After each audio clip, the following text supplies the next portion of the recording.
Estamos retornando com o nosso Direto de Brasília, o jornalismo levado a sério. Hoje entrevistando aqui o professor Ricardo Caldas, que é um profundo conhecedor da política brasileira e internacional. Professor, nós acabamos de passar por um momento enigmático para o Brasil. Nunca se teve uma greve do tamanho como esta, com um risco de desabastecimento do país e demonstrando toda a fragilidade do governo e dos partidos políticos que se omitiram. Como é que o senhor analisa essa situação? Primeiro eu diria que não houve o risco de desabastecimento. Houve o desabastecimento, tanto na área de combustíveis, né, de frotas, quanto na área de alimentação mesmo. Apesar de...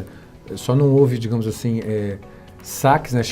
Eu cheguei a ouvir comentários que teria havido alguns saques pontuais, mas só não houve isso de uma forma generalizada, porque os supermercados contavam com estoques antigos, né? Mas Sim. nos locais em que não havia, chegou a haver algumas invasões no Brasil inteiro, né? Essa greve, ela nos mostra uma greve muito bem coordenada. Não sabemos até hoje não sabemos exatamente quem foram os líderes dela. A Polícia Federal está fazendo toda uma investigação. Por causa do lockout? Exatamente. Suspeita-se, e eu tendo a concordar, que não foi uma greve isolada dos caminhoneiros. Com certeza. Até porque a maioria dos caminhoneiros que se dizem autônomos, na verdade eles não são realmente autônomos, porque eles dependem de contratos com outras empresas. Raramente eles fazem contrato diretamente com a empresa que o contratou, com o fabricante. Na maior parte dos casos, é uma grande empresa de transporte que está subcontratando ou está terceirizando, e ele está levando uma carga que não é nem dele, nem do patrão dele, mas de uma outra terceira parte. Então isso mostra a fragilidade realmente da situação dos caminhoneiros, e o valor que eles recebem realmente acaba ficando muito deteriorado, já que são terceirizados ou em alguns casos até quarteirizados. Sim. Né? E surpreendeu essa força deles, essa capacidade de ação em todo o país simultaneamente, o que nos leva a confirmar essa suspeita de que realmente os próprios empresários do setor, né, de transporte, estavam por trás dessa greve, e alguns vídeos que vazaram na internet aparentemente confirmam isso. A Polícia Federal já pediu que vários deles sejam multados, e já há muitas multas em circulação. Agora, isso do ponto de vista da logística, da greve. Do outro lado, que seria o governo, mostrou que uma coisa que nós temos dito já há algum tempo, que no Brasil o governo e a classe política, ela vive noutra esfera.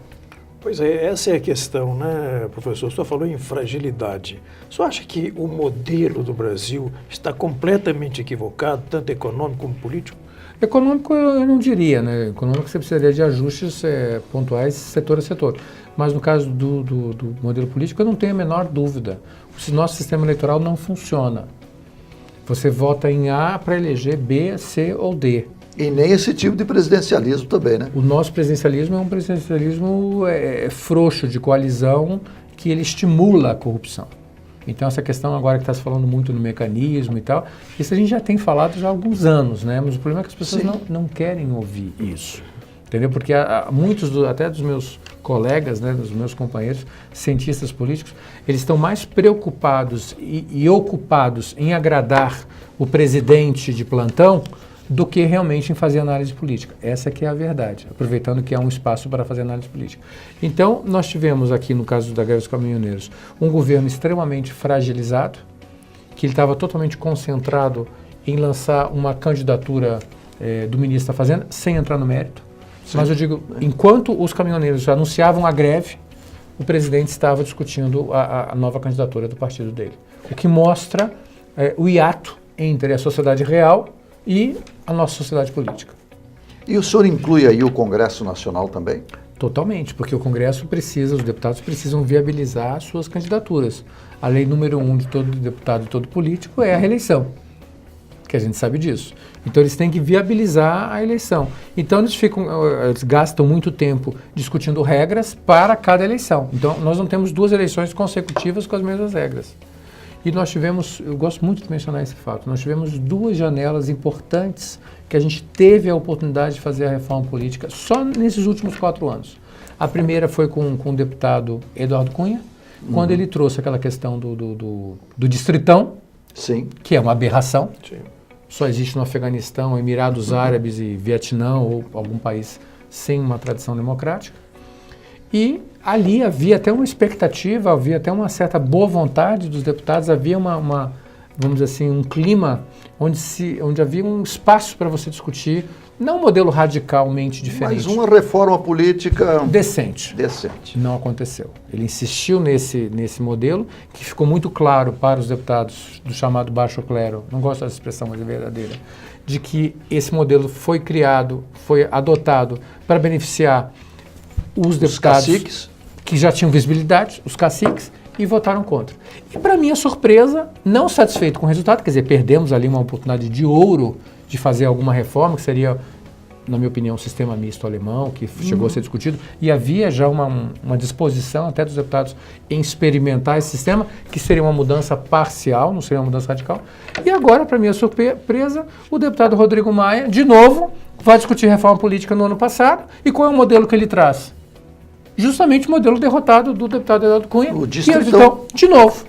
Então a gente foi obrigado a assistir o mesmo filme 2 vezes. Que a gente já sabia qual era o filme ruim, né? Filme ruim que a gente já sabia qual era o final. Nós morremos Todos quando o filme acaba. Esse modo de ver ou de fazer política é uma falta também de sensibilidade em não ouvir a população. Totalmente. O nosso sistema eleitoral ele não existe para ouvir o eleitor. Ele existe simplesmente para eleger a classe política que já está no poder. E aí eu não incluo apenas um partido A, B, C ou D. Os grandes partidos. Porque uma vez que um partido se viabiliza, se transforma num partido médio ou grande, ele aprende as regras do jogo. Quando ele aprende as regras do jogo, ele não quer mudar mais. Com certeza. Porque eu sou vitorioso nesse modelo. Por que eu vou abandonar um modelo que eu sou vitorioso e que eu aprendi a me movimentar para ir agora por um modelo que eu não sei se eu vou ganhar ou não? Não, e os caciques, que são os detentores da administração do fundo partidário, não vão incentivar a renovação. De jeito nenhum. Na sua visão e na sua expectativa em relação aos partidos e com o seu conhecimento profundo, professor, o senhor acha como é que os partidos vão ter que continuar, então, como partido, não como sigla, né, como rótulo? Como rótulo, como se fosse rótulo de garrafa. Assim, dentro das regras atuais, eu não vejo nenhuma mudança. A única mudança que foi introduzida, para ser bem justo, e é uma mudança de médio prazo e moderada, é a questão da cláusula de barreira, que foi atenuada, né? Ela entraria, 3%. Ela entraria um pouco nessa eleição, um pouco na próxima, etc., para dar tempo para os partidos se adaptarem. Mas, fora isso, eu não vejo nenhuma dificuldade de adaptação numa cláusula de barreira tão fraca ou enfraquecida, né? Eu não vejo mudança do sistema partidário. Em relação à renovação política? A renovação média do Congresso, historicamente falando, é entre 50% e 60%. Historicamente, em média, é isso. Só que quando você fala, mas que bom, vão entrar 50% de novos deputados. Perfeito. Quem são esses 50% de novos deputados que entraram? Filho. É o filho do deputado federal, é o deputado estadual que agora está indo para federal, é o prefeito que resolveu tentar a sorte como federal. É o filho do governador. É o filho do governador. É o deputado federal da outra legislatura que tentou a reeleição e não conseguiu. Ele vai tentar mais uma vez agora. Então eles vão entrar como se fossem novos entrantes. Mas na verdade eles não são novos entrantes, eles já estavam no sistema político. Eles não são neófitos, né? Não são neófitos, é simplesmente uma troca, é uma dança de cadeiras, é uma troca de posições. E o que o eleitor brasileiro precisa fazer para perceber isso? Bom, a primeira coisa que eu considero mais importante é ele verificar o histórico do seu candidato. E aí agora nós temos até alguns aplicativos bem polêmicos, né? Que você coloca a foto do deputado e ele já te dá a ficha completa dele. 1/3 dos deputados e 40% dos senadores tem processo na justiça já com condenação em primeira instância. É bom você ir sabendo dessas coisas por quem entende realmente, quem estuda e se dedica a isso. Nós vamos fazer mais um pequeno intervalo e vamos continuar com a nossa entrevista com o professor Ricardo Caldas.